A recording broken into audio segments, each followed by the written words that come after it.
Shabbat Shalom, meus preciosos. Que maravilha, Shalom. Estava ouvindo um professor de hebraico esta semana. E interessante quando ele insiste na aula sobre o Shalom, que uma tradução, embora Shalom possa falar de paz, já sabemos que é muito mais que paz. Mas eu apreciei o que ele disse.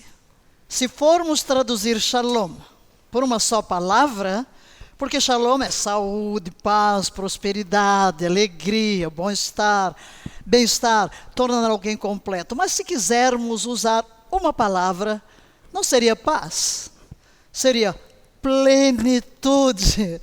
Eu amei essa definição, plenitude. Então, Shabbat Shalom a todos vocês que estão entrando. Que maravilha podermos estar juntos aqui. Vários dos nossos pastores, já posso vê-los aqui, Romilda, Socorro, Marlene, e alguns testemunhos, por exemplo, você que está dizendo, eu faço anotações, estudo, que bênção. Um Shabbat Shalom, plenitude para todos, que esse seja um dia de plenitude, tornar-nos plenos no espírito, na alma e no corpo. Vamos dar início à nossa jornada de ensino, de adoração, de louvor, elevando a nossa voz diante do nosso Deus e Pai. Pai, que maravilha podermos lançar-nos em teus braços e dizer no teu ouvido, papai, todo o meu ser te adora, todo o meu ser te ama, todas as minhas fontes estão em ti. Balbuciar,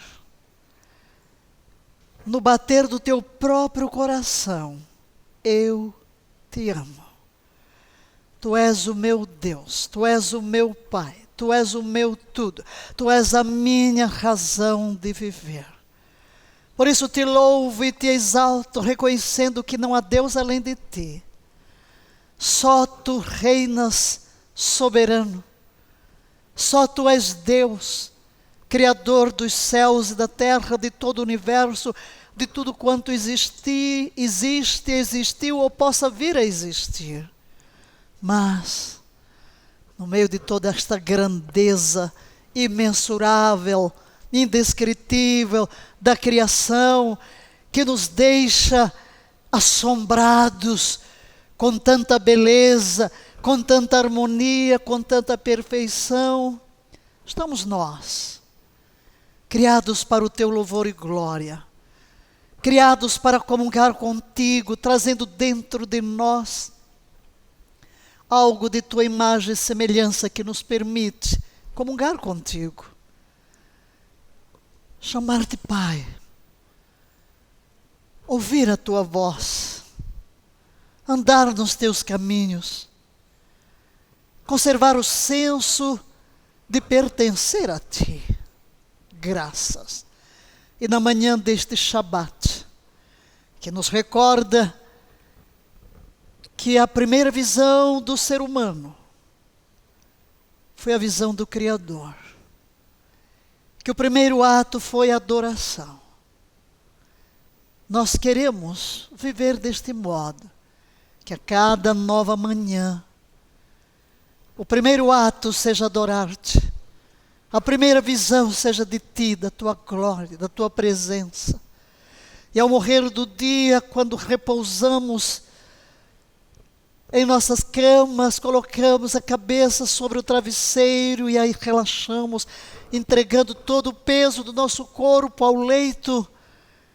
Oh, que glória podermos atirar-nos nos teus braços, deixando todo o peso, deixando todo o fardo, e simplesmente adormecer com a última lembrança do dia, tua pessoa, tua presença, a última visão, tua glória.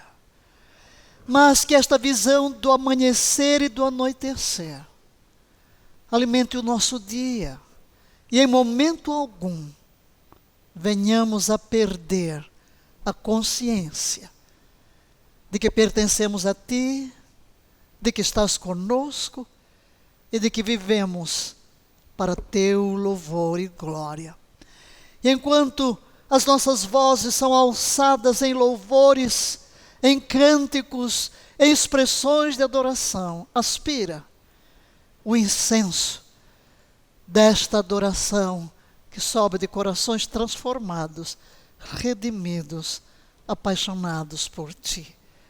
E seja tudo para a Tua glória, no precioso nome de Jesus, o nosso Redentor. Aleluia! Que maravilha louvarmos e exaltarmos ao Senhor nosso Deus. Vamos avançar. Que bênção, hein? Maravilha! Mais um dia que Yahvé fez. E cada dia é um dia especial, não acham? Eu acho que cada dia é um dia especial. E para mim hoje é um dia um pouco emocionante e me traz memórias tão gratas. Ontem à noite, quando eu me deitei, fiquei pensando, uau, amanhã, 27 de novembro. 27 de novembro. O que aconteceu na minha vida? 27 de novembro, o dia em que eu fui nomeada como missionária para Moçambique pela Junta de Missões Mundiais da Convenção Batista Brasileira. E eu pensei, uau, 50 anos. E imediatamente eu me lembrei desse botão aqui, tão lindo, 50 anos, que me foi presenteado, um botão de ouro com o vaso aqui em diamante. Eu não tenho usado este vaso, né? Mas ontem à noite eu me lembrei disso, amanhã eu vou usar, para celebrar os meus 50 anos. Aqui foram 50 anos contando o tempo que eu entrei no seminário. Entrei no seminário em 65, fiquei 6 anos, e então em Jerusalém, e numa viagem realmente profética, na Jordânia, depois em Israel, depois na Turquia, nas 7 igrejas, celebrei os meus 50 anos de ministério, incluindo os 6 anos de seminário. Mas eu fui nomeada missionária no dia 27 de novembro. Mas não sei porquê, só hoje, quando eu peguei o botão que me foi dado em Jerusalém, fiquei olhando para ele e disse, uau, afinal, eu perdi um ano no meu... Acho que a minha vida é tão cheia que eu perdi um ano nas minhas contas. Na realidade, eu não completo 50 anos hoje. 51! 51 anos que eu fui nomeada como primeira missionária da Junta de Missões Mundiais da Convenção Batista Brasileira. São 51 anos depois que eu saí do seminário, com mais 6, né? Aí lá vão 57 servindo ao Senhor. E em meu coração, hoje eu comecei a cantar lá no meu banheiro, no quarto, na sala. Servir a Cristo não é sacrifício, mas é segui-lo em todo o meu viver. Servir a Cristo não é sacrifício, é triunfar à luz do seu querer. Não nos promete honras nem riquezas, mas Ele diz, convosco eu estarei.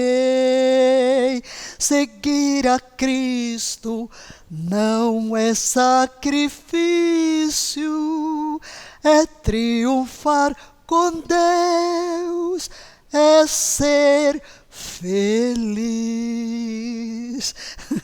Então hoje, depois de 51 anos, nomeada como a pioneira dos batistas brasileiros da África, posso dizer, servir a Cristo não é sacrifício, é realmente uma doce aventura.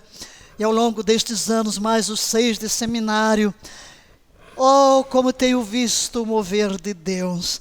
E olhando para o que Deus faz em nossa geração, tendo acompanhado estas décadas do desenvolvimento do trabalho de Deus no Brasil e no mundo, só posso dizer obrigada, Senhor, por viver nesta geração, por tantos ministérios lindos que Tu tens levantado, por tantas vidas que se têm devotado a Ti, por tantos moveres do Espírito que atravessam toda a terra. Alguém escreveu aqui, eu li antes de começar, eu ouvi sua mensagem do ano 2021, e não poderia falar sobre 2022, bem, ainda não chegamos a 2022, não? Mas eu entendi porque eu usei ali os nomes hebraicos, os números hebraicos, que têm um grande significado. Mas, evidentemente, quando chegar ao fim do ano, nós estaremos ministrando sobre isto.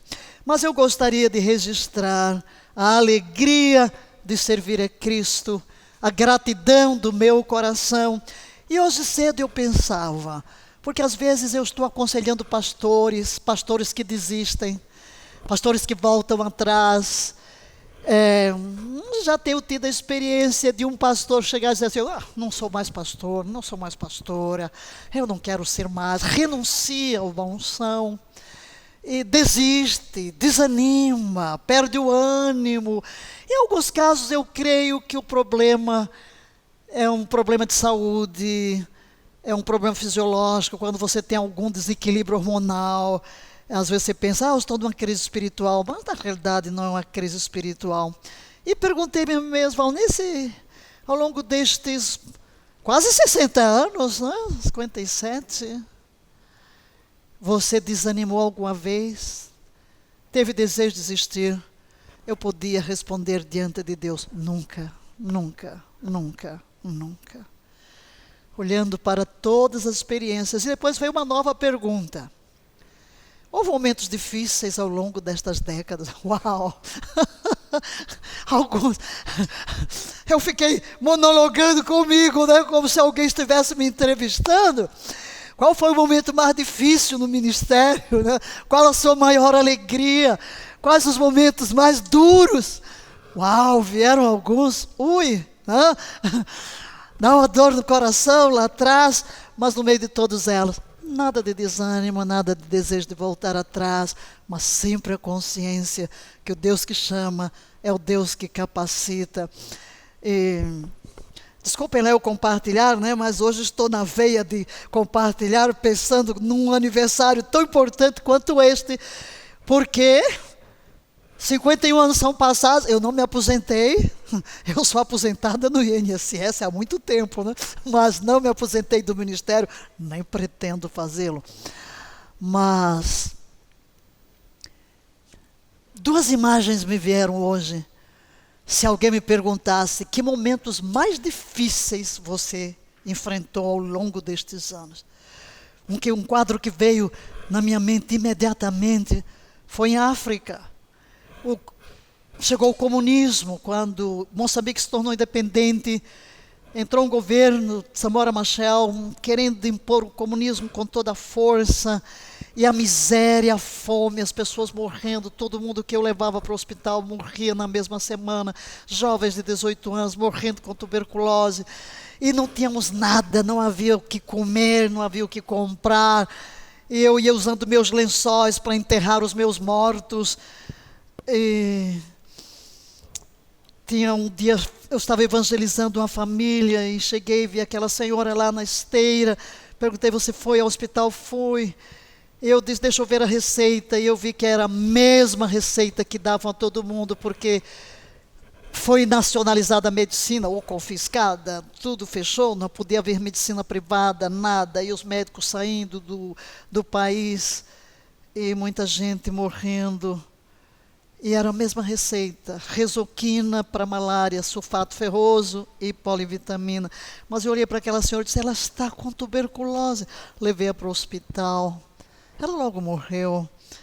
Mas um mês depois eu estava no mesmo necrotério, porque a gente tinha que identificar o seu morto num frigorífico. E dar banho e preparar para o sepultamento.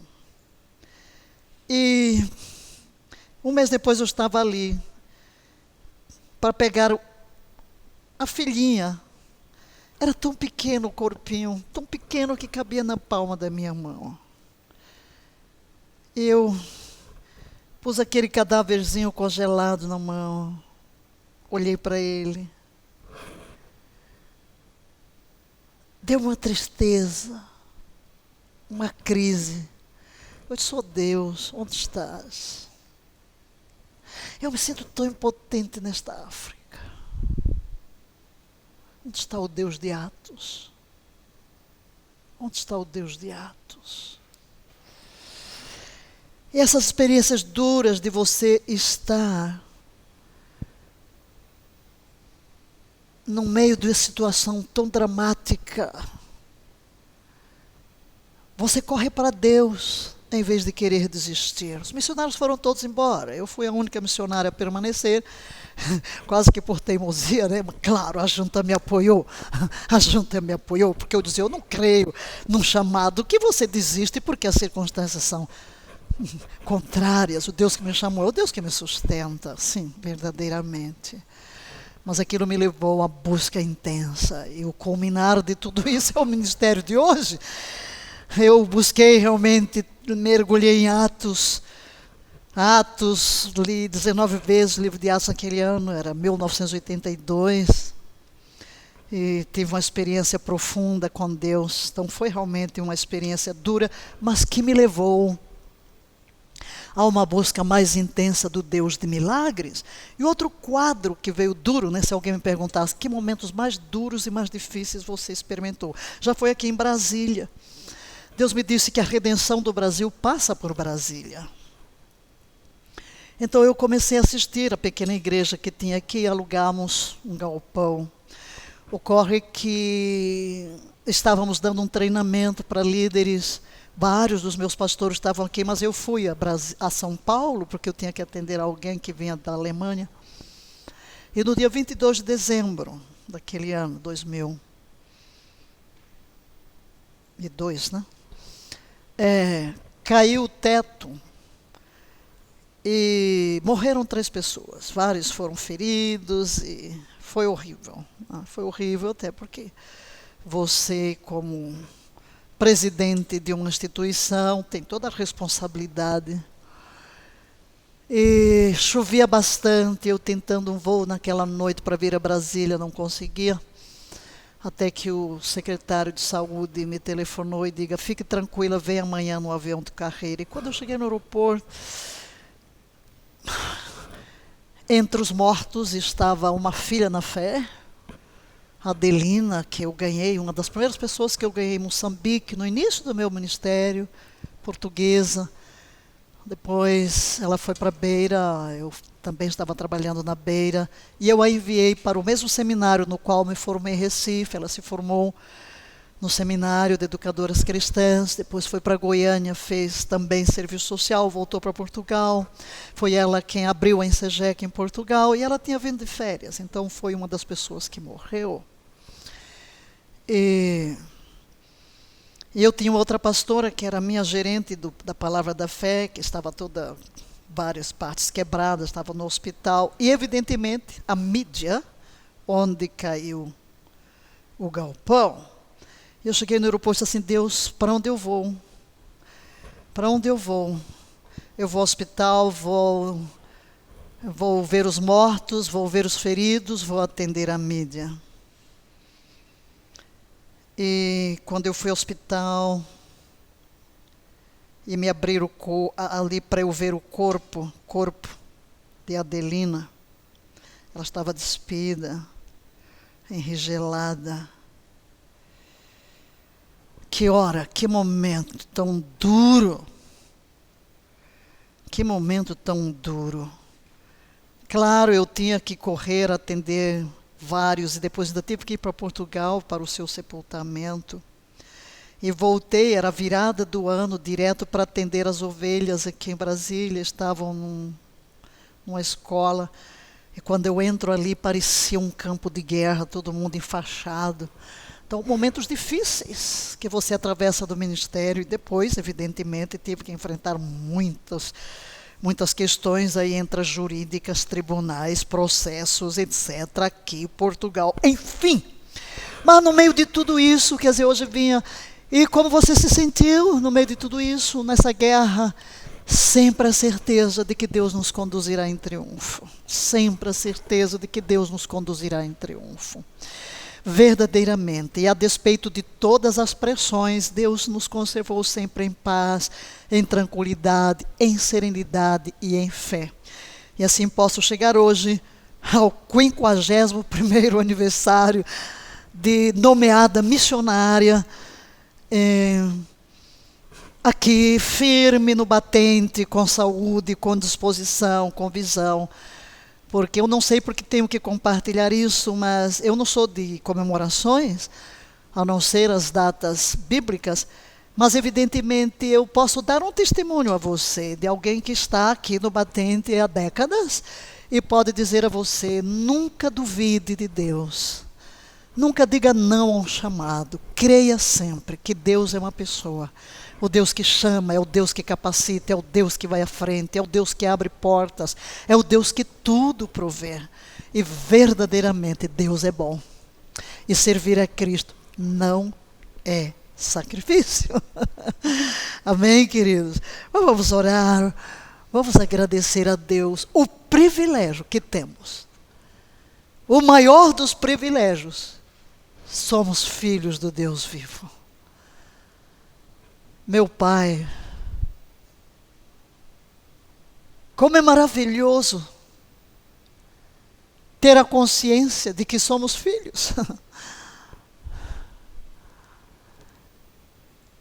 Como é gostoso simplesmente contemplar-te na posição de filhos. Olhar para ti e dizer: papai, e ter aquela sensação de confiança e de tranquilidade, sabendo que como pai, não apenas nos geraste em Cristo, mas tu nos carregas no teu colo, tu nos cumulas do amor paternal, tu supres todas as nossas necessidades. E é tão bom poder ouvir-te. Tudo quanto fazes por nós, através da obra da redenção em Cristo. Por isso queremos te exaltar. Pai, eu te exalto pelo santo privilégio do chamamento divino. E neste momento muitos que estão linkados conosco nesta hora, têm o mesmo chamado pastoral, ministerial, de tempo integral, outros de tempo parcial, mas todos nós indistintamente, como filhos, somos chamados a servir em alguma posição no teu reino. Porque cada profissão, cada dom, cada talento procede de ti. Portanto, que todos nós, no seu posto de missão, tão diversificados, possa dizer: servir-te, Senhor, não é sacrifício, é gozo, é privilégio. Que a minha vida seja um incenso contínuo de adoração. E todo o meu labor, todo o meu serviço a favor da humanidade seja feito como para ti, como diz a tua palavra. E tudo quanto fizerdes, fazei-o como ao Senhor, a Cristo Jesus servir. Entendemos, Senhor, que não importa qual é o serviço, somos canais de bênção nas tuas mãos para servir aos nossos irmãos de humanidade.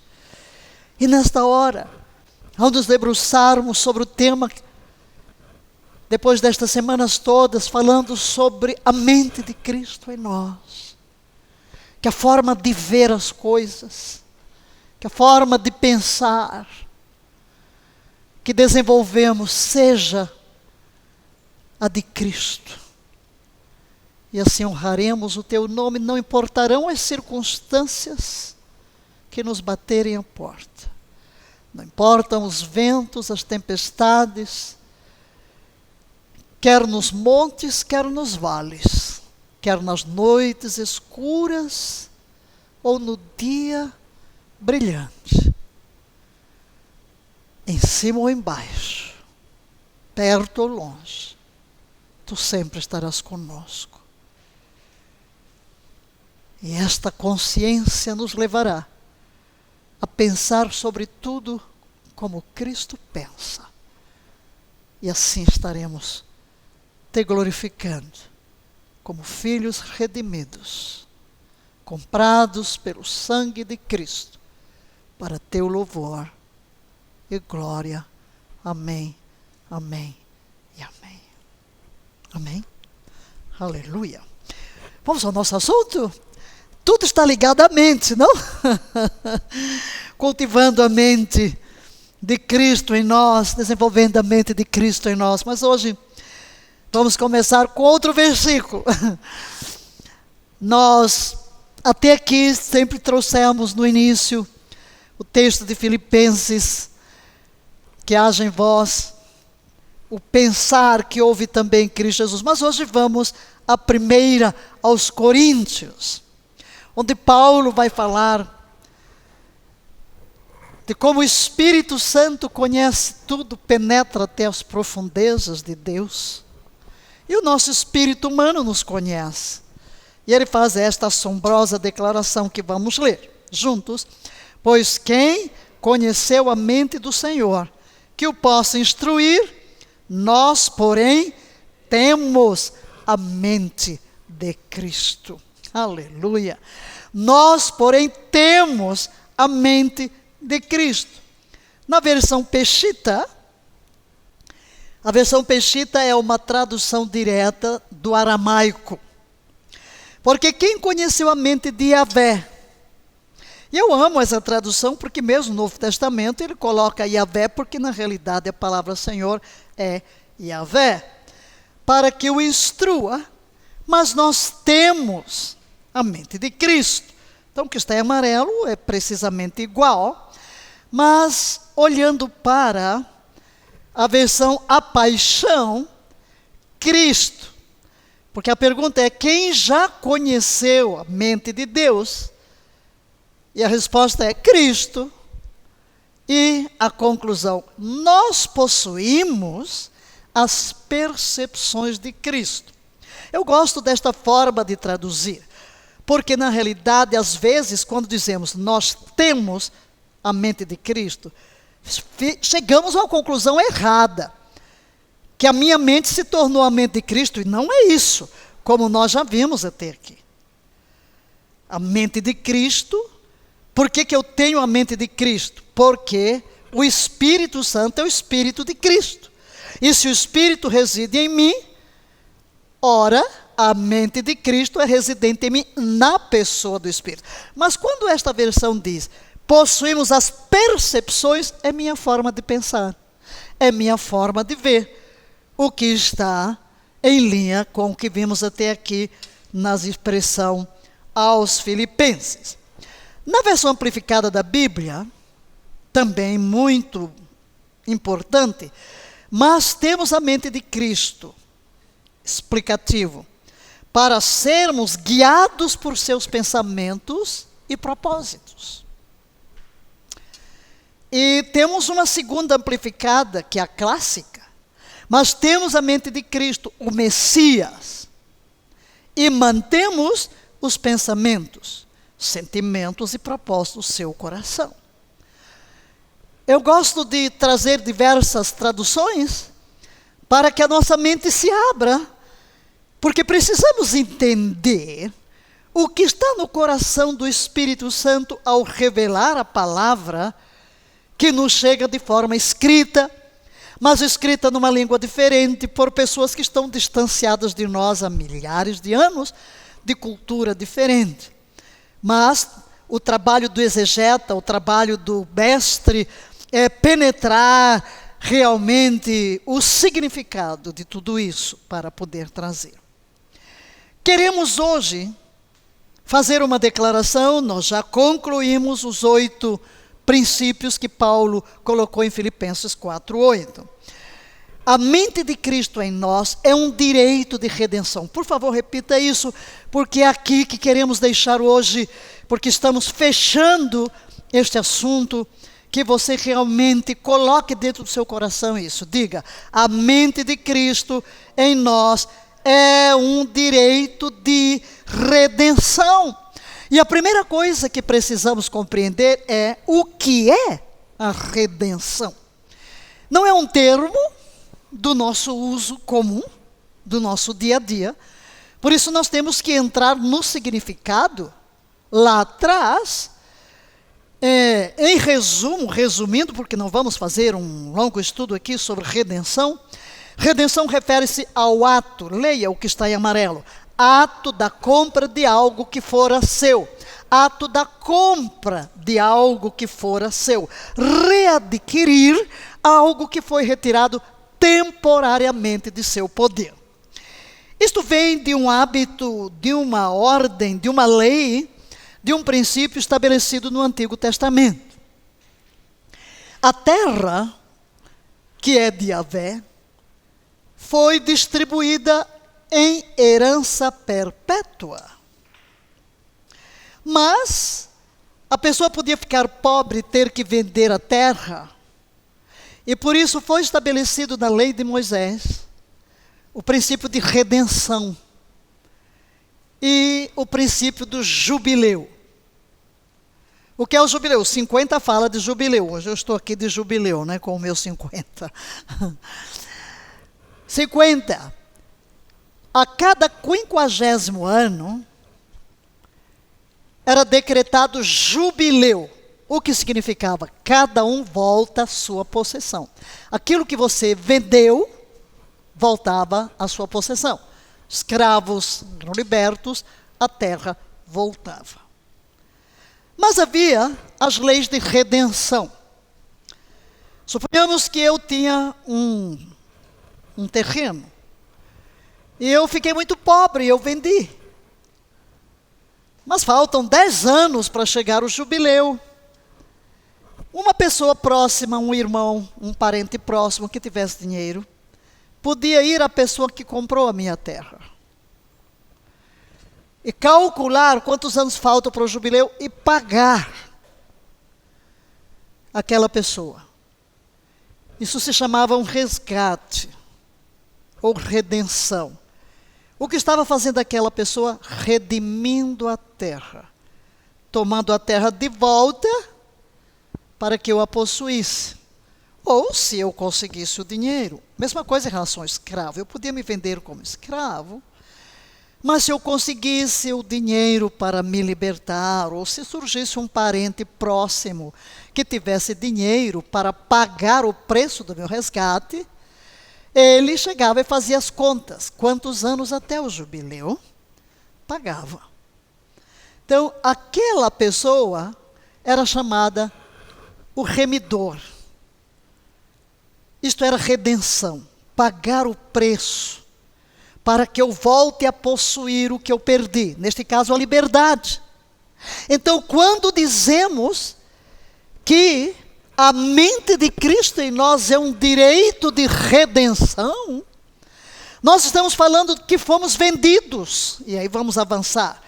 Pode ser empregado também como liberdade, libertar, livrar, no sentido de redimir alguém que corria grave perigo.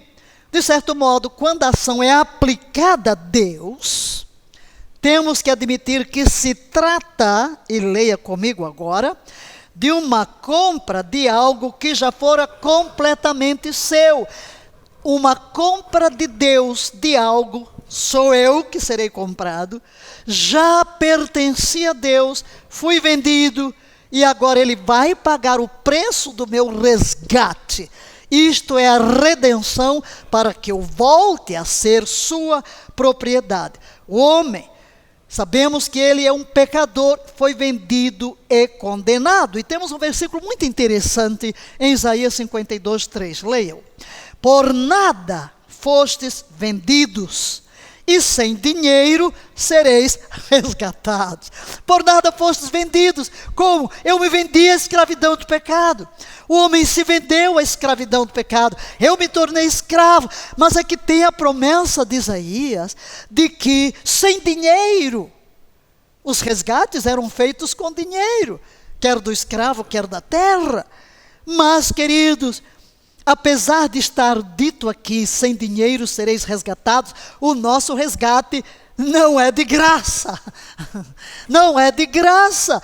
O nosso resgate não foi feito com dinheiro. Mas Pedro diz explicitamente que o nosso resgate, que nós fomos comprados pelo sangue do Cordeiro. Foi o sangue de Jesus, foi a sua própria vida. A nossa redenção custou, em primeiro lugar, a encarnação. Jesus renunciar à sua glória, vir ao mundo, nascer como criança, nascer como nós, tornar-se filho do homem, viver entre nós, sofrer as nossas mazelas, tomar sobre si os nossos pecados, que são as nossas dívidas, e pagá-las pelo poder da sua morte, sepultura e ressurreição. Para quê? Para que eu possa voltar para Deus. E quando dizemos que a mente de Cristo é direito de redenção, é porque o resgate ou a redenção é algo completo, queridos. Eu sei que muita gente pensa em salvação só assim. Quando eu morrer eu vou para o céu. Isso é o mínimo. Isso é o mínimo. Não foi para isso que Jesus Cristo veio, simplesmente para que eu não vá para o inferno. Não, senhores. Ele veio restaurar a vida de Deus em mim. E é por isso que Paulo diz, para isto Deus nos predestinou, para sermos conforme a imagem do seu Filho. Restaurar a glória de Deus, a imagem de Deus, o caráter de Deus em nós, a fim de que Ele, Jesus, seja o primogênito entre muitos irmãos. Aleluia. Mas, no Novo Testamento, o Novo Testamento coloca a redenção em Jesus Cristo como centro. Tá? Então é o princípio do Redentor. Jesus é o Redentor. Por quê? Porque Ele paga o preço do meu resgate, da minha redenção. Isso é muito claro. Ele comprou a igreja. Comprou. Redimir é comprar. Ele comprou, está aí Atos 20, 28. Ele comprou a igreja com seu próprio sangue.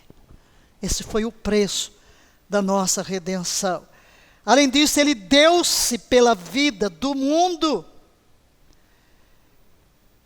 Ele declarou isso em João 6,51. Eu sou o pão vivo que desceu do céu. Se alguém comer deste pão, viverá eternamente. E o pão que deverei dar pela vida do mundo é a minha carne. Ele Deus. É aí o preço da minha redenção.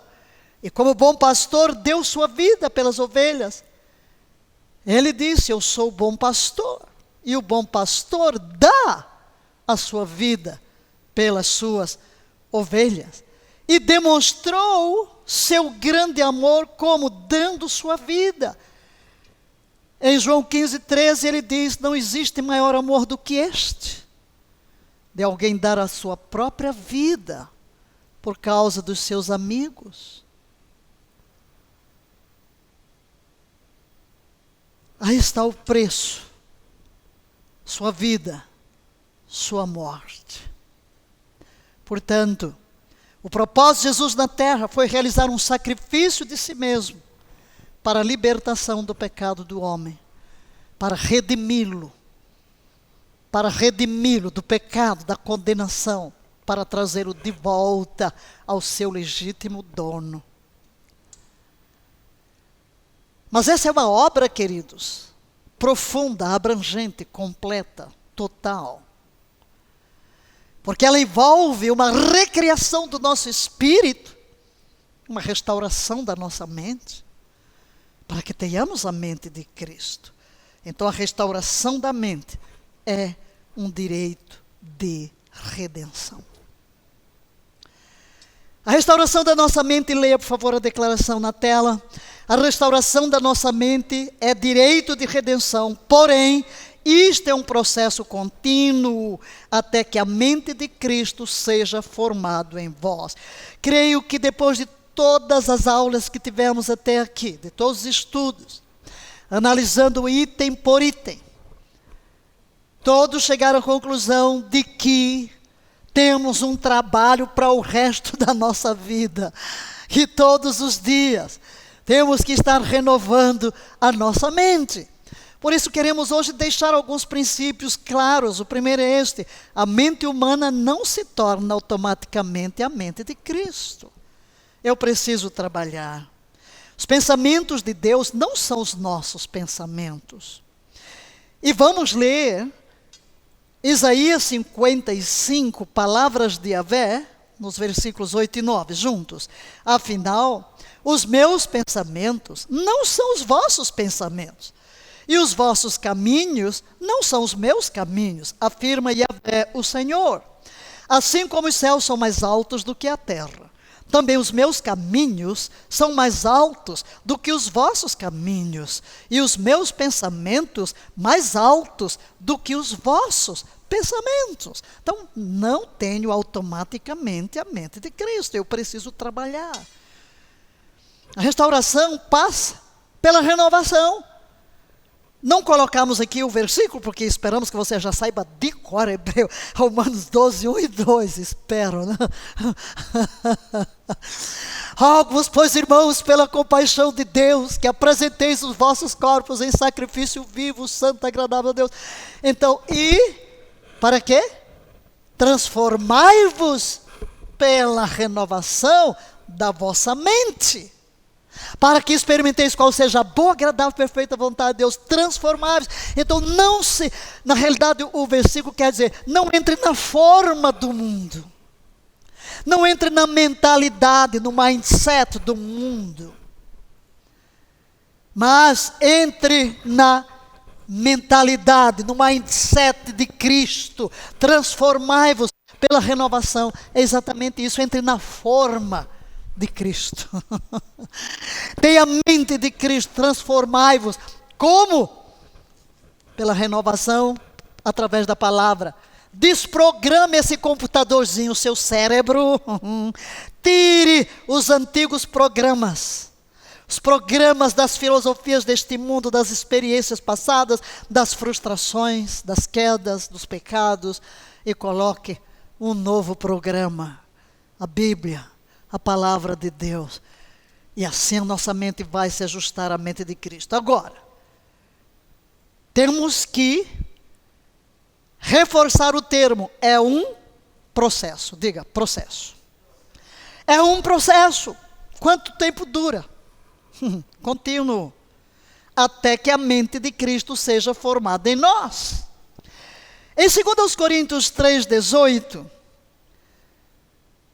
e vamos ler o texto na versão amplificada da Bíblia, que é bastante explícita, dá-nos a receita de como minha mente, meu mundo interior pode ser transformado. Vamos ler? E todos nós, com o rosto descoberto, porque continuamos a contemplar, repita a palavra contemplar. Contemplar, de vez em quando? O que diz? Continuamos a contemplar, presente contínuo. Continuamos a contemplar. Por isso eu disse na oração inicial, ao despertarmos do sono, sejas tu o primeiro pensamento, sejas tu a primeira visão. Ao adormecer, sejas tu o último pensamento, sejas tu a última visão. Continue a contemplar. E o autor dos Hebreus concorda quando diz, olhando fixamente para Jesus. Então, enquanto eu estou contemplando, olhando fixamente para Jesus, porque olha o texto, continuamos a contemplar, onde? O que é que diz? Na palavra de Deus. Agora, a palavra de Deus é uma pessoa. Quem é ela? Jesus. No princípio era a palavra estava com Deus e a palavra era Deus. Todas as coisas foram feitas por ela e sem ela nada se fez. Ele, Jesus Cristo, é chamado na eternidade de o Verbo, a palavra de Deus.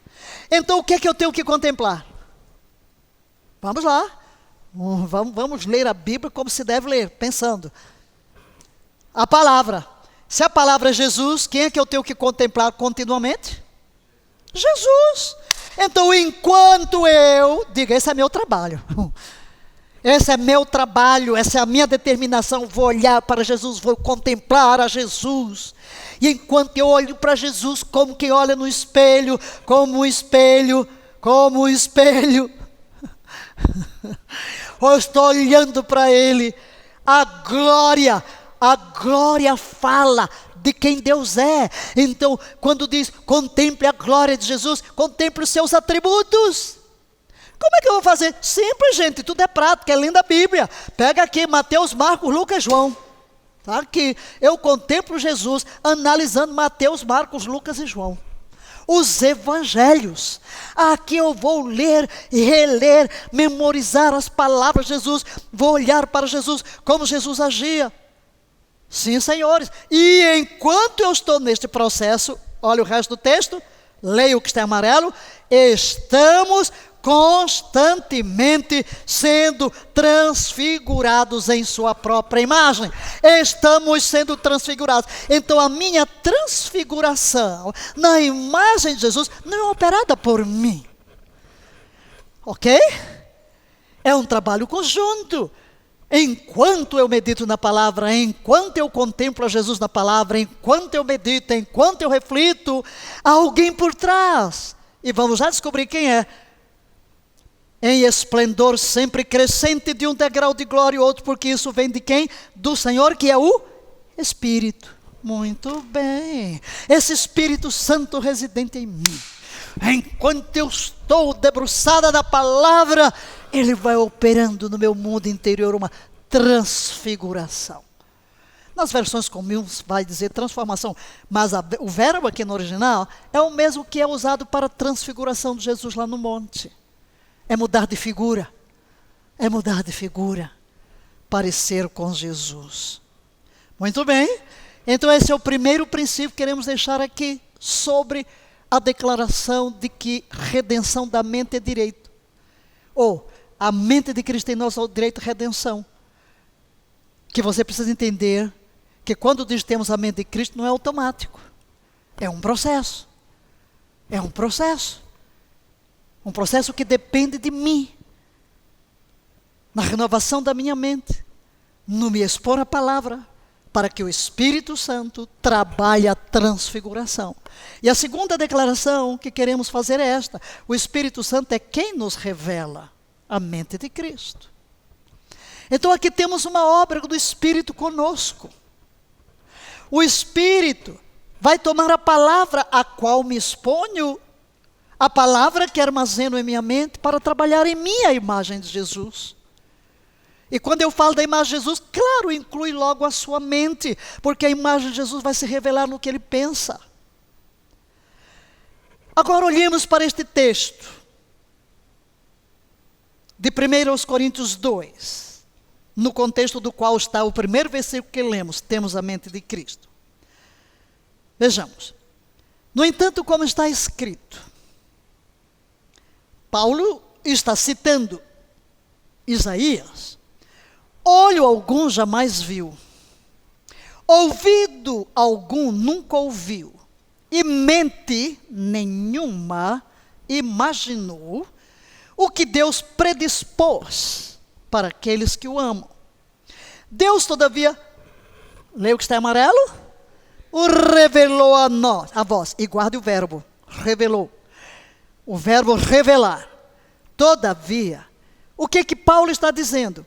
Com os meus sentidos, o que vejo, o que ouço, o que toco, o que apalpo, eu não consigo entender Deus e o que Ele tem no coração para mim.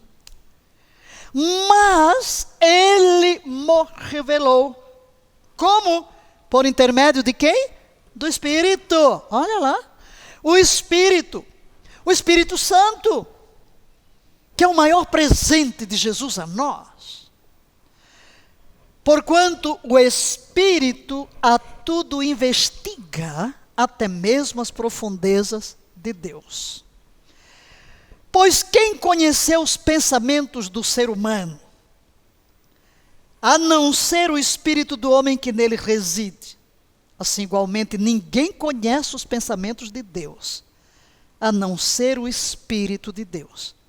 Nós, entretanto, não recebemos o Espírito do mundo, mas sim o Espírito que vem de Deus, a fim de que possamos, leia o que está em amarelo, compreender o que por Deus nos foi outorgado gratuitamente.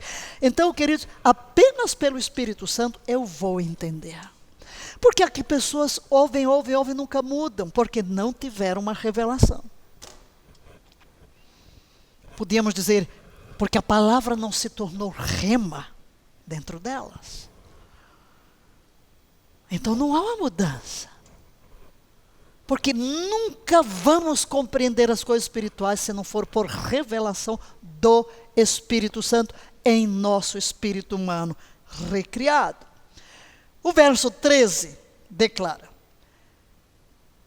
sobre isso também pregamos, não com palavras ensinadas pelo saber humano, mas sim com palavras ministradas pelo Espírito, interpretando verdades espirituais para os que são espirituais. E Paulo conclui o trecho dizendo: quem jamais conheceu a mente do Senhor para que possa instruí-lo? Todavia, nós temos a mente de Cristo. Que foi o texto que lemos no início. Leia, por favor. Deus nos dá tudo em Cristo Jesus. Mas nós temos que tomar posse de tudo aquilo que Ele nos deu. Antes que tomemos posse de qualquer coisa, é preciso que tenhamos uma revelação destas coisas. Eu não estou falando aqui, ou usando o termo revelação, aqui no sentido teológico, como quando dizemos que a Bíblia é a revelação da palavra de Deus, e hoje não há mais revelação, a revelação está fechada. A inspiração está fechada, claro. Não estou falando deste sentido, de coisas novas. Não, aqui Paulo está falando da revelação de que do nosso espírito entender, que teologicamente a gente chama de iluminação, a nossa mente ser iluminada para compreender o que nos foi dado. Mas aí, vamos definir o que queremos dizer com revelação. Revelar é desvendar, tirar o véu, trazer a luz.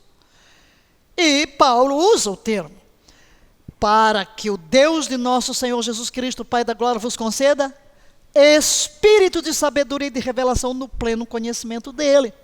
Então, na oração que Paulo vai fazer, ele ora assim, para que o espírito de sabedoria e de revelação, nós tenhamos esse espírito de sabedoria e de revelação. Então, revelação, definimos, leia a nossa definição: revelação é o conhecimento do Espírito Santo transmitido ao nosso espírito, liberado para a nossa mente, a fim de capacitar-nos a agir de acordo com esta revelação. Então veja, o Espírito Santo reside em mim. Ele me traz um entendimento. E esse entendimento chega à minha mente. Quando esse entendimento chega à minha mente, eu posso agir de acordo com ele. Agora vocês entendem por quê dissemos que sem revelação não há mudança. Como é que eu vou enveredar-me por uma transformação numa área que eu não entendi? Não compreendi que Deus me chama para aquilo. Às vezes você está Eu insisto muito com as pessoas, por exemplo, sobre palavras. Não fale isso, não declare, não verbalize. Mas a pessoa, mesmo que ela conviva comigo, ela está toda hora falando a mesma coisa. Não entra. Eu posso corrigir 100 vezes. Ela vai repetir 100 vezes. Por quê? Porque ainda não teve uma experiência daquilo entrar no espírito. Uma revelação. Ela não entendeu que o que ela está fazendo é pecado. Ela não tem a compreensão, não teve uma experiência.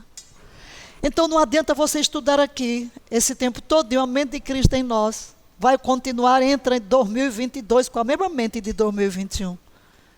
Porque não teve revelação dentro do seu espírito, porque não compreendeu, aí não há mudança. Você não entendeu que essa forma de pensar não é a que você tem que admitir. Você tem que mudar a forma de ver as coisas, a forma de pensar. Você tem que passar. Você não criou um hábito de é verdadeiro, é honesto, é justo. Porque falta revelação. Então é isso, o conhecimento. O Espírito tem um conhecimento que ele transmite ao meu espírito. Mas o meu espírito humano recriado manda isso para a minha mente. Agora, por que às vezes não chega à minha mente? Por causa dos bloqueios. Bloqueios. O que é a renovação da mente? É exatamente quando a minha mente está renovada com a palavra, quando vem algo do meu espírito através do Espírito Santo, eu não bloqueio. Porque a minha mente está começando a raciocinar de acordo com a linha de raciocínio da Bíblia. Então, revelação é a transferência desse conhecimento do Espírito Santo para o meu espírito. E o meu espírito para a minha mente. E a minha mente me ordena. Aí eu vou agir, não? Portanto, temos 2 tipos de conhecimento. Primeiro tipo de conhecimento, eu chamo conhecimento dos sentidos. O conhecimento dos sentidos e o conhecimento revelado. O que é o conhecimento dos sentidos? Aquele que nos vem através dos sentidos. O que eu conheço pelo que eu vi, pelo que eu toquei, pelo que eu cheirei, pelo que apalpei. Conhecimento que entrou na minha mente através dos 5 sentidos. Certo? Mas, queridos, para recebermos a revelação em nosso espírito, esse tipo de conhecimento não serve. O que vem do Espírito de Deus é o segundo tipo para o nosso espírito recriado. É o conhecimento revelado, é o que eu chamo conhecimento revelado. Queremos, nesta altura, levantar uma pergunta. O que impede o fluir da mente, do Espírito em nós? Já vimos que temos a mente de Cristo porque o Espírito Santo é o Espírito de Cristo. E a mente do Espírito é a mente de Cristo. E se Ele reside em mim, o que é que impede que esta mente residente em mim flua através da minha mente? Diga, os fundamentos.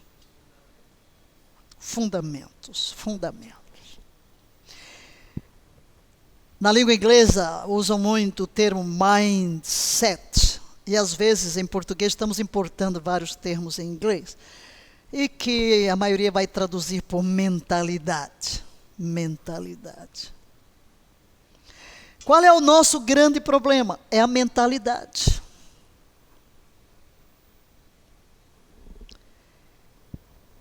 Vamos diagnosticar o problema no nosso meio cristão.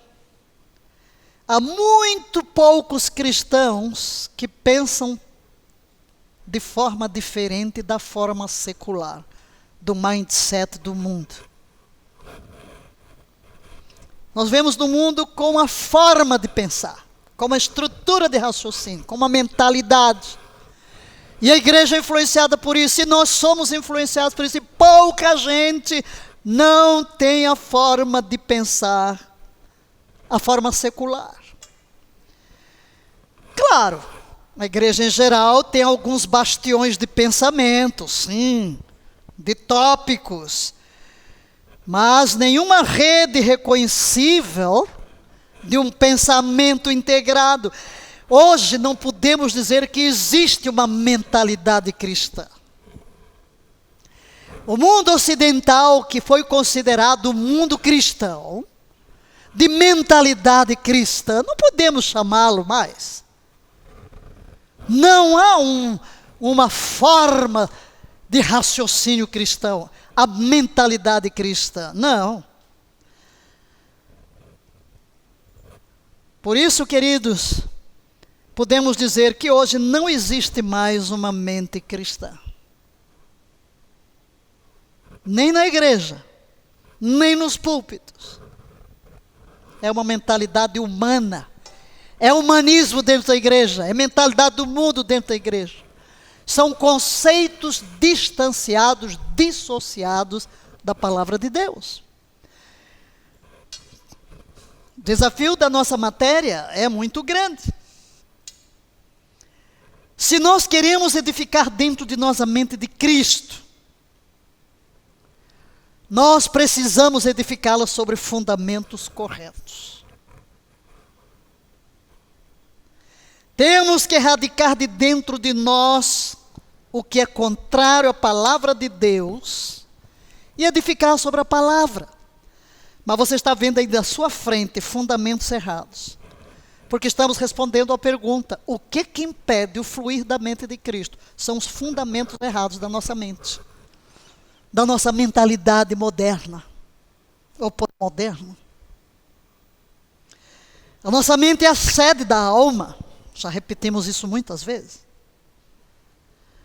Para que o meu espírito se manifeste através do meu corpo, minha mente tem que receber e tem que consentir com uma informação. Dentro da minha alma existe algo que chamamos vontade.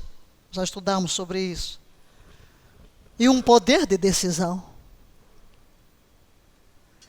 Quais os fundamentos errados? Vamos citar, não vamos nos deter, apenas citar, mas a primeira coisa é uma motivação falsa. Fundamento errado na mente, andamos à busca de coisas. Queremos fazer negociata com Deus. Até hoje, até para levantar ofertas em muitos lugares, é a busca de coisa, né? Dê para receber, né? Você quer uma casa nova, dê uma grande oferta. Quanto é que você vai colher? Você vai dar de acordo com o que você quer colher. É uma manipulação psicológica para arrancar dinheiro do povo. Desculpem lá vocês que seguem esses esquemas.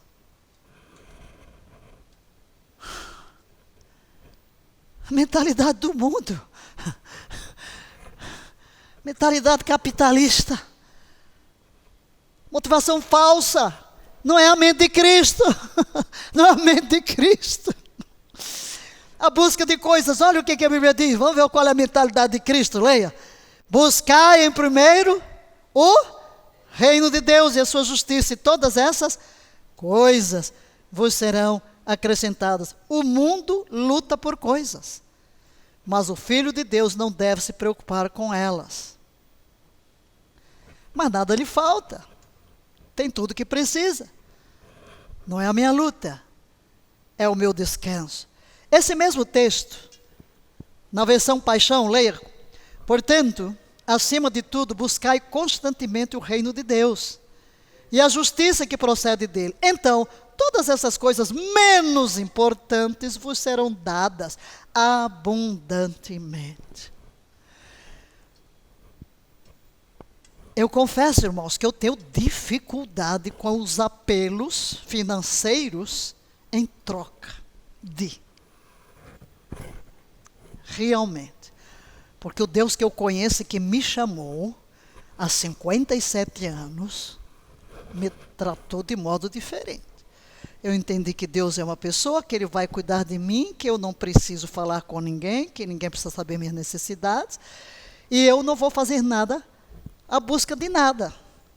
Acho a coisa um absurdo, por exemplo, alguém vai fazer um convite. Quanto é o cachê? Misericórdia, em que mundo estamos? Cachê.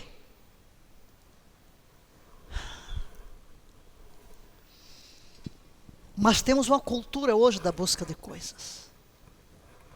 Quanto custa cobrar pela pregação? O que é isso? Não, é melhor parar por aqui. Porque sobe tanta coisa na minha cabeça do desvio do evangelho verdadeiro.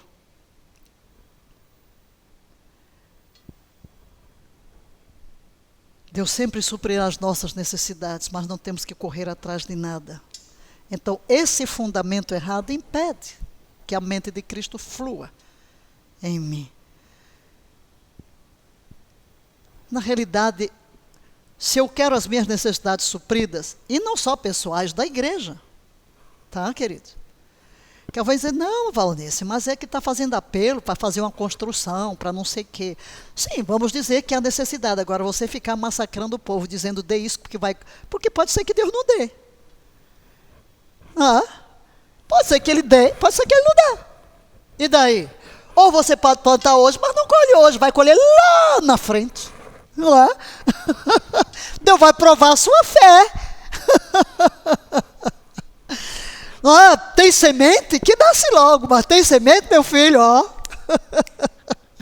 Mas não é por isso que você, não é verdade, não é por isso que você vai.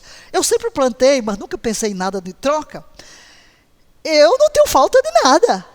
Deus sempre supriu as minhas necessidades. Infinitamente mais. E eu nunca andei à busca de coisa nenhuma na vida. Mas parece que as coisas correm atrás de mim.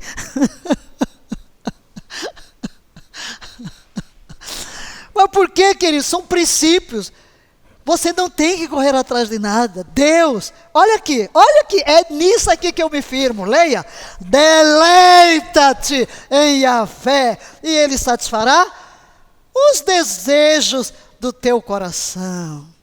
Deleita-te em Yahvé, e Ele satisfará os desejos do teu coração. Antes que clame, te responderei. Então, enquanto você se deleita do Senhor, Deus está abrindo portas. Certo?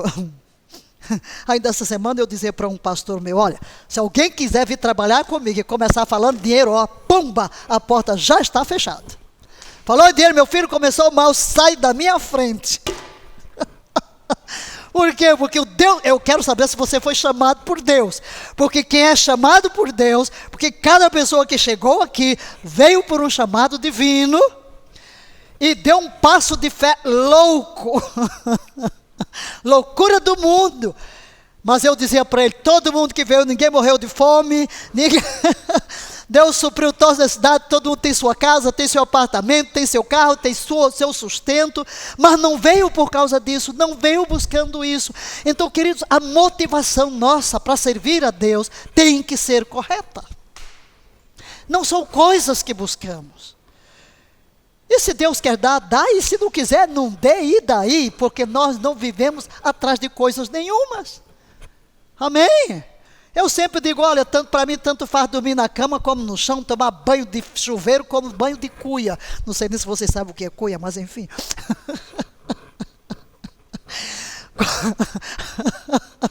Comer com a mão, comer com o garfo, ter luz ou não ter luz. Eu já falei aqui que eu fui nomeada missionária, tá? Para a África. Eu sempre digo, não quero perder a característica de missionário da África, né? Que sabe ter, que sabe não ter. Aliás, Paulo diz, eu aprendi a estar contente em toda e qualquer situação. Então, é mente correta, queridos. Fundamento correto na mente. Maneira de ver as coisas. Amém? Não semeie apenas com o propósito de colher. As coisas não são automáticas. Teremos tudo de Deus, sim, quando Deus tiver tudo de nós.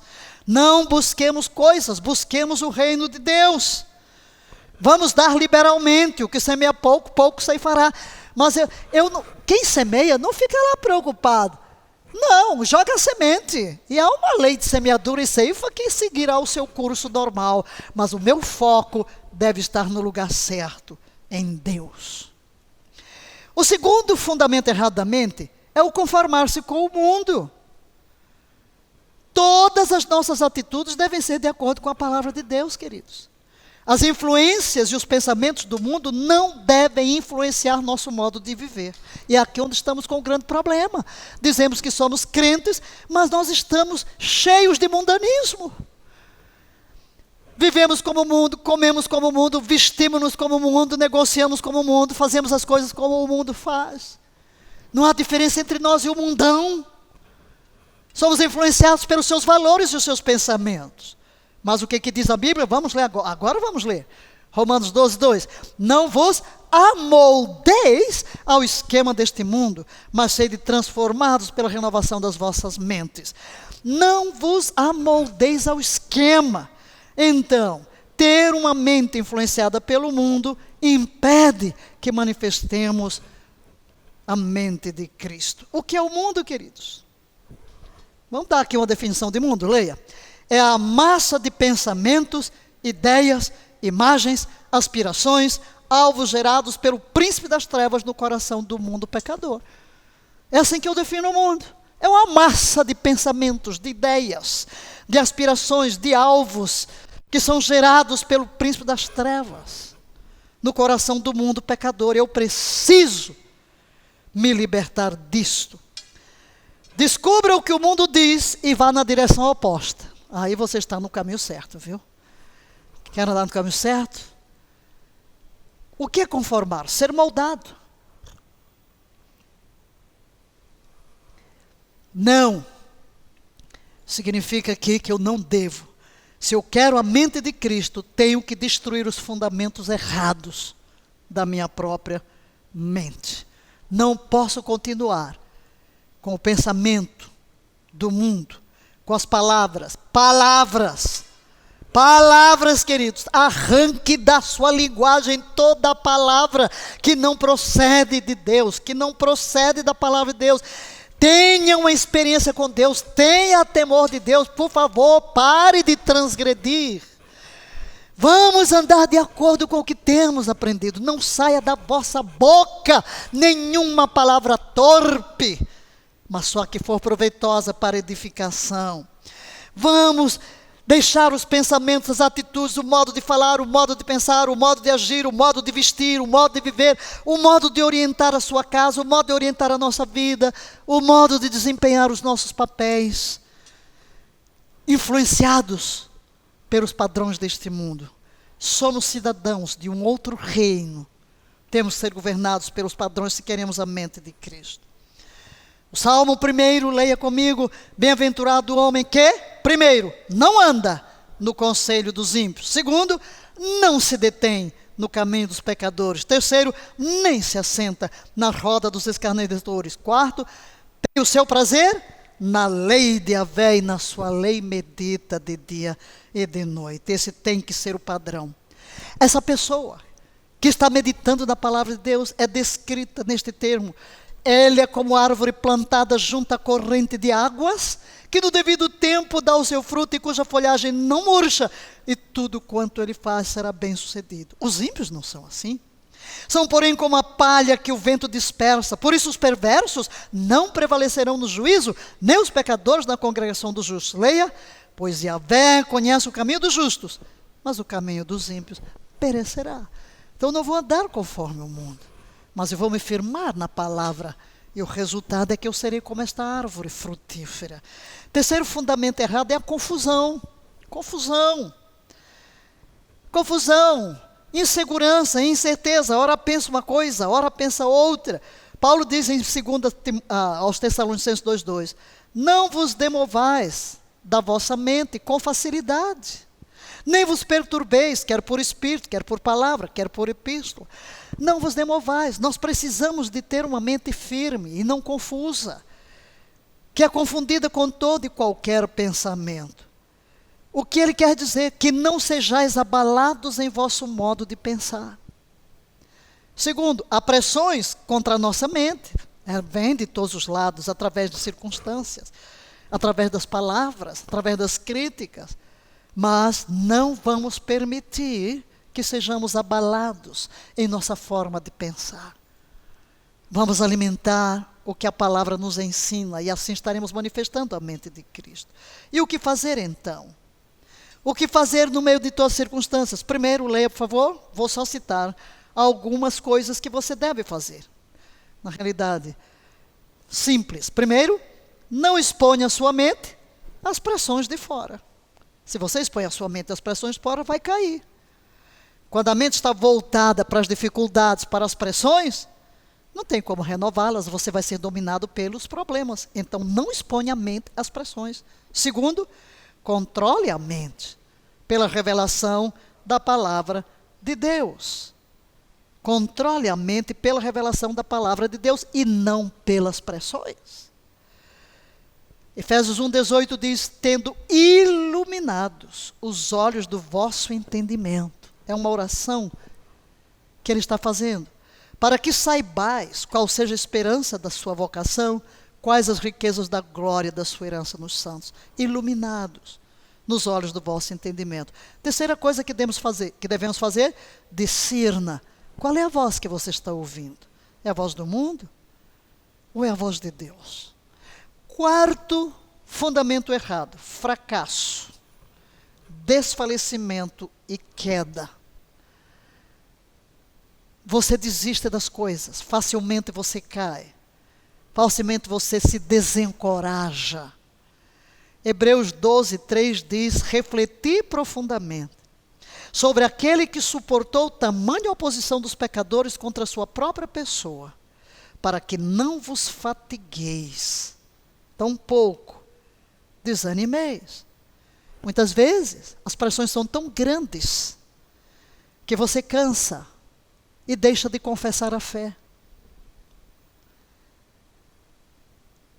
Às vezes, a circunstância é tão adversa que você desanima. Ao chegar aqui, a este púlpito hoje, e ao abrir o Face, para ver o link da mensagem, eu me deparei com uma foto linda de um pastor nosso, eu já me referi a ele aqui, Silosmar, numa moto. E palavras de fé. Meu Deus!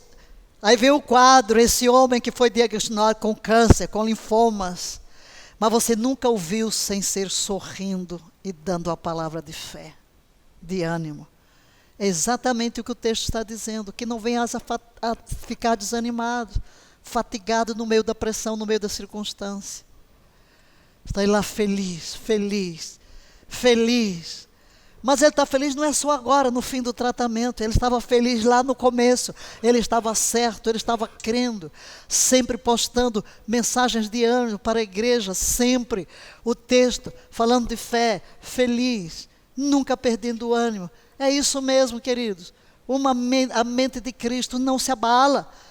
Refletir, olha que o texto diz refletir. Em quem? Em Jesus. Refletir na atitude de Jesus. Ele suportou tamanha oposição. Então, quando eu olho para Jesus e vejo que ele suportou, mas nunca desanimou, eu também vou ser fortalecido nas minhas batalhas. Eu falei de que você pode plantar uma coisa e demorar tanto. Quantos anos Abraão esperou pelo nascimento do filho Isaque? 25 anos. Mas o texto da palavra diz que ele não desanimou. Ele creu contra a esperança. O que é crer contra a esperança? Sara ficando cada vez mais velha, né? Mas ele, 25 anos, ele creu contra a esperança. Isso é que é o fundamento firme, né? Esse é que é um fundamento firme. Não faça confissões erradas. Guarde na mente a imagem das promessas. É o que na realidade o texto de Hebreus 2:3 quer dizer. Segundo, tire o foco da pressão e focalize na palavra de Deus.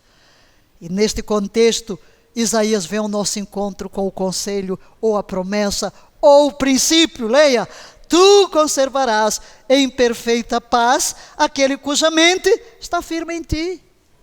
E o resto do versículo diz, porque confia em ti. Mas eu quero destacar isso, a mente está firme em ti. A mente. minha mente está voltada para ti. Quando nossa mente está cansada, fatigada, nossa posição de confiança e resistência é enfraquecida. E às vezes é abandonada. Mas se você pode se firmar em Deus, na palavra, aí não. Você nunca vai perder as promessas. Quinto fundamento errado que me impede de manifestar a mente de Cristo é a tagarelice. Oi, oi, oi, oi. Tem gente que parece que engoliu uma vitrola, né? Ninguém aqui sabe mais o que é uma vitrola. Esses aparelhos antigos, não? Mas enfim, vamos avançar. Provérbios 29:11. O tolo mostra toda a sua ira, mas o sábio o controla em silêncio. O que é tagarelice? Falar demais, falar o que não deve, falar o que vem na telha, falar o que pensa. Queridos, a mente de Cristo para refletir. Eu vou refletir no que falar. Eu não vou abrir a boca para falar bobagem, para falar asneira, chocarrices. Não. Então, essa tagarelice, falar demais, falar o que não deve, dar opinião sobre tudo. Tem gente que não pode ficar calado um instante. Fala, fala, fala, fala. Não. É um tolo. Uma mente sem controle tem um fundamento errado e nunca poderá possuir a mente de Cristo. Provérbios 25:28, leia. Como a cidade com seus muros derrubados, assim é aquele que não sabe dominar-se. É aquele que não sabe dominar-se. Por isso, vamos dar aqui alguns princípios. Primeiro, o Espírito Santo conduz e atrai. E o diabo empurra e força. Então, se você não sabe controlar, é porque tem outra influência. Porque o Espírito Santo nunca nos empurra para fazer nada. Ele sempre atrai, conduz. Mas esses impulsos de estar falando tudo que vem à mente, é uma influência do mundo, é uma influência do diabo. O grande problema de deixarmos sair palavras sem qualquer controle é que Satanás se aproveita dessa hora para nos dizer, para nos levar a dizer coisas que não devemos dizer, semear o que não devemos semear, e seremos estimulados em nossos sentimentos por causa das nossas palavras erradas e terminaremos nos desviando da presença de Deus. Aprenda a ficar em silêncio no momento difícil. Os prejuízos serão menos em sua vida. Está debaixo de pressão? Não fale. Você acabou de ouvir uma notícia de alguém que lhe criticou, de alguém que falou mal. Fique calado. Não corra para falar, para desabafar, para soltar os cachorros, né? Aprenda a silenciar, para que nenhuma palavra que venha contra você mesmo possa ser proferida. Segundo, o pensamento é como a semente que é plantada e germina. Temos que escolher abortar ou dar à luz aos pensamentos que chegam. A decisão é sua. Nós temos autoridade e as nossas palavras têm poder. Então eu tenho autoridade para abortar e tenho autoridade para permitir que germine. É uma decisão que eu tenho que tomar. Como se alimentam os pensamentos? Primeiro, trazer a imagem. Segundo, voltar sempre aos pensamentos. Terceiro, monólogo, dizer coisas que gostaria de dizer e não diz. Esses três elementos aqui, precisamos levar em consideração. Que imagens estão vindo à minha mente? Aqui eu estou voltando a mente, pensando. Que monólogos eu estou tendo? Eu falei de monólogos que eu tive hoje, né? Mas são bons monólogos. São monólogos na presença de Deus. Mas às vezes a pessoa está tendo monólogos de desforra, de desaforo, de tristeza, de depressão e desânimo. Então, queridos, o que é que eu devo fazer? Esta é a pergunta que queremos responder. O que devemos fazer? Só vamos citar aqui. Primeiro, educar a mente a não ficar mastigando pensamentos negativos, mas voltá-la sempre para a palavra de Deus. Segundo, leia, entender que as crises da vida não vêm dos grandes problemas, mas de pequenas coisas edificadas no dia a dia. Terceiro, renovar a mente para que os pensamentos sejam logo trabalhados e não permitir o acúmulo de maus pensamentos. Quarto, não confessar coisas desastrosas, para não se auto-amaldiçoar e não estar em oposição à palavra de Deus. Quinto, saiba que maior é Jesus do que a fúria dos pensamentos, do que as pressões sobre a sua mente.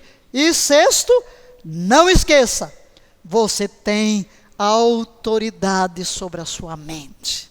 Amém? Agora, o sexto fundamento errado é a instabilidade da mente. Uma mente instável. Vejamos o que a Bíblia diz. É alguém que tem mente dividida e é instável em tudo o que faz. Uma versão amplificada, homem de dois pensamentos, hesitante, dúbio, resoluto, instável, inapto, incerto sobre tudo que pensa, sente e decide. É esse tipo de fundamento que impede que tenhamos a mente de Cristo. Por isso, não tem resposta às orações, porque o que é que diz a Bíblia? Não supõe esse homem que alcançará do Senhor alguma coisa, porque a mente é instável, não sabe o que quer. Dificuldades. Nas horas difíceis, reage com insegurança emocional. Segundo, é incapaz de firmar a mente nas promessas de Deus. Mas vamos ao sétimo fundamento errado, má direção dos pensamentos. Em que rumo a sua mente está indo? Assim eu lhes digo, com a autoridade do Senhor, não vivam mais como gentios levados por pensamentos vazios e inúteis. Não deixe pensamentos vazios e inúteis.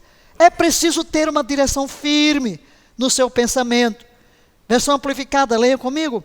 Por isso vos digo, solenemente testifico em nome do Senhor e na sua presença, que não mais vivais como gentios, preservando sua maldade com almas tolas, vãs e vazias, e a futilidade. E aqui entra, queridos, a renovação da mente. É um processo, como já dissemos, que leva a vida inteira. Vamos firmar aqui alguns princípios. Segundo princípio, leia. A palavra de Deus precisa renovar cada área da sua mente. Cada área. Por isso nós vimos aqui, nisto pensai, todas aquelas 8 áreas. Ouvir a palavra é expor a mente a uma nova programação. E então, este princípio, leia, as promessas só se tornam minhas quando minha mente está renovada. Então não deixe o inimigo roubar o que é seu. Repito a expressão com a qual comecei. A mente de Cristo em nós é um direito de redenção. Mas a redenção é um preço que foi pago. Tudo já foi pago, tudo já foi provido. Todos os recursos dos quais preciso para viver livre já foram providos. Mas envolve o meu papel de me expor à palavra, de renovar a minha mente, de demover da minha mente os fundamentos errados. E aqui vimos 7 fundamentos errados. E vamos orar agora, pedindo auxílio do Espírito para que nos ajude a discernir. Que Deus nos dê revelação para entender como esses pensamentos, esses fundamentos estão aí, convivendo comigo todos os dias, em tudo que faço, todo momento, a toda hora. Por isso não manifesto a mente de Cristo. Pai querido, enganoso é o coração. Diz a tua palavra, desesperadamente corrupto, quem o conhecerá?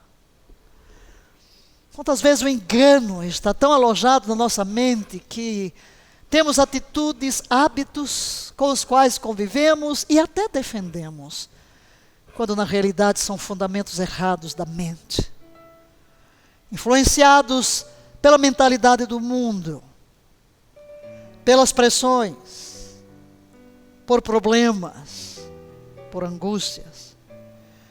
Nós clamamos nesta manhã que Tu nos ajudes. Precisamos de força, precisamos de revelação, precisamos de entendimento para tomar decisões firmes, de parar de uma vez por todas estes hábitos daninhos, de não controlar os pensamentos, de não submetê-los à peneira de Filipenses 4:8, buscando o que é verdadeiro, justo, amável, puro, perfeito,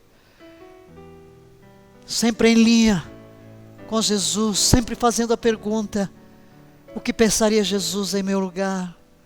Como Jesus vê esta situação? O que diria Jesus em meus passos? O que faria Jesus? Precioso Redentor, Redentor, queremos invocar-te agora como Redentor. Sim, Tu pagaste o preço. Tu nos compraste com o Teu sangue precioso, dando a Tua própria vida em resgate da nossa alma, para que fôssemos livres, totalmente livres. E hoje clamamos pela liberdade da nossa mente. Estamos aqui estas semanas trabalhando na mente. Liberta a nossa mente das influências deste mundo. Liberta a nossa mente das amarras de Satanás. Liberta a nossa mente de conceitos, de princípios, de valores que não procedem da Tua palavra. Ó doce Espírito, que reside em cada coração recriado por Ti, vem iluminar-nos e exercer o Teu poder demolidor de alicerces errados, quebrando cadeias na nossa mente, para que possamos nos alinhar à mente de Cristo. Seremos cuidadosos em tributar a Ti, Yahvé, o Deus triuno, honra, glória, louvor e adoração. Amém, queridos? Que o Espírito de Deus nos ajude a ser tão sensíveis à Sua voz, que sejamos mais cuidadosos em rejeitar todo o fundamento errado da mente e usufruir das bênçãos da redenção.